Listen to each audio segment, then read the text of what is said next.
আজকে কোনো সাপের সন্ধান মিললো না রে। সর্দার, আপনি ঢোরা সাপ আর ঘেন্টা সাপ ছাড়া আপনি আর কোনোদিন দেখলাম না যে অন্য সাপ ধরেছেন।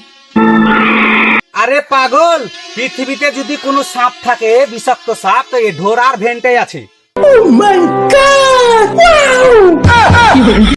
এখানে ঢোরা সাপের সেন পাওয়া যাচ্ছে, তো আমরা একটু বিনটা বাজিয়ে দেখি যদি কাজে লাগে।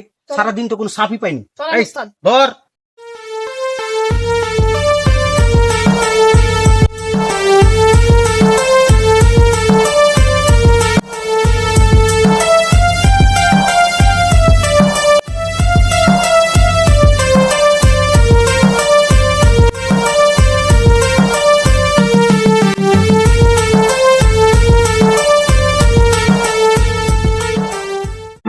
শিশুরা, ঘোড়া সাপের বিন বাজানু, নাগরাজ চলেছে, পালা।